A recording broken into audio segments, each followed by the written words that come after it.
अस्सलाम वालेकुम वरहमतुल्लाहि वबरकातुहू। नाज़रीन, एक बार मैं फिर आप लोगों के सामने एक नए मौजू के साथ हाज़िर हुआ हूँ। अभी हमारे सामने ईद उल अज़हा का दिन आ रहा है, तो इसके मुतालिक हमारे दरमियान कई सवाल पैदा होते हैं कि कुर्बानी किस पर वाजिब है और कुर्बानी के जानवर कैसे होने चाहिए। तो मैं आज आप लोगों को इन तमाम सवालात के जवाब दूँगा। तो सबसे पहले जानने की ज़रूरत है कि कुर्बानी किस पर वाजिब है। जिस पर सदक़तुल फ़ित्र वाजिब है, उसी शख्स पर कुर्बानी वाजिब है। यानी किसी शख्स के पास अपने ज़रूरत से ज़्यादा इतने माल हो जिसकी मालियत 52.5 तोला चांदी या 7.5 तोला सोना तक पहुंचती हो, तो उस पर कुर्बानी वाजिब होगी। लेकिन यहाँ पर एक बात का ख्याल रखना है कि ज़कात का मसला थोड़ा डिफरेंट है। ज़कात में यह है कि उस पर माल पर साल का गुज़रना ज़रूरी है और कुर्बानी में ऐसा नहीं है। यानी कुर्बानी के 3 अय्याम 10, 11 और 12, इन 3 दिनों के दौरान अगर कोई शख्स साहिब निसाब होता है, यानी जैसा कि मैंने आपको बताया कि 52.5 तोला चांदी या 7.5 तोला सोना की बकदर उसके पास कीमत हो या ज्वेलर्स हो, तो उस पर कुर्बानी वाजिब होगी।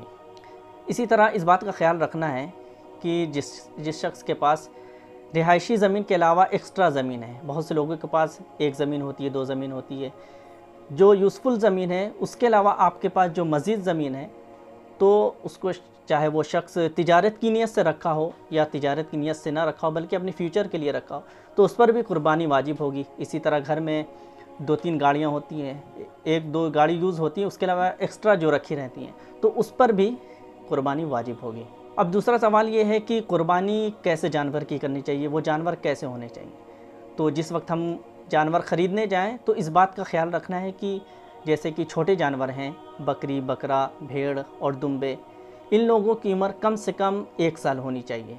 इसी तरह इससे बड़े जानवर जैसे कि भैंस और हमारे इलाके में जो बोला जाता है कट्टा, और बहुत से इलाके में कहने का मतलब ये है कि जो इससे बड़े जानवर हैं उसकी उम्र कम से कम 2 साल होनी चाहिए। इसी तरह अरब ममालिक में, बाहरी ममालिक में जो ज़बह होते हैं जानवर जैसे कि ऊँट है, तो ऊँट में उसकी उम्र कम से कम 5 साल होनी चाहिए, जिससे कुर्बानी हमारी सही होगी। और कुर्बानी के अय्याम कितने दिन हैं, तो ये बात हम सब लोग को जान लेनी चाहिए कि सुबह सादिक से यानी फजर बाद से 10वीं और फिर 11वीं, इसी तरह 12वीं की गुरूब आफ्ताब से पहले तक कुर्बानी का टाइम है। और हम कुर्बानी दिन में भी कर सकते हैं और रात में भी कर सकते हैं, लेकिन ज़्यादा अफजल है कि कुर्बानी दिन ही में की जाए। हदीस पाक में आता है कि आप अलैहिस्सलातु वस्सलाम ने फरमाया कि जो शख्स नमाज से पहले कुर्बानी करता है उसको चाहिए कि वो दोबारा कुर्बानी करे। इसीलिए हम लोगों को नमाज के बाद कुर्बानी करनी है, नमाज से पहले कुर्बानी नहीं होगी। और मैं इससे पहले मैंने जो बात अर्ज़ की कि कुर्बानी किन लोगों पर वाजिब है, तो उनमें से एक बात ये भी याद रखनी है कि कुर्बानी अगर कोई शख्स अपने औलाद की तरफ से कराना चाहता है तो वो नफली कुर्बानी होगी, उस पर वाजिब नहीं है। चाहे उसकी औलाद मालदार हो, चाहे आकिल हो, बालिग हो या बदअक़ल हो, तो उस पर कुर्बानी वाजिब नहीं है। जो साहिब निसाब है उसी पर कुर्बानी वाजिब होगी। बहुत से लोगों का ये ख़्याल है कि कुर्बानी अगर हमने 1 साल कर लिया है तो दूसरे साल हम अपने भाई के नाम, अपने दादा के नाम, अपने मामा के नाम, जिसके नाम भी करवाना चाहते हैं तो कराएंगे। हालांकि ऐसा नहीं है। कुर्बानी का मसला बिल्कुल अलग है। ये तो हज ऐसी इबादत है जो ज़िंदगी में 1 मरतबा ज़रूरी है, लेकिन कुर्बानी हर साल जो शख्स साहिब निसाब होगा उस पर कुर्बानी वाजिब होगी।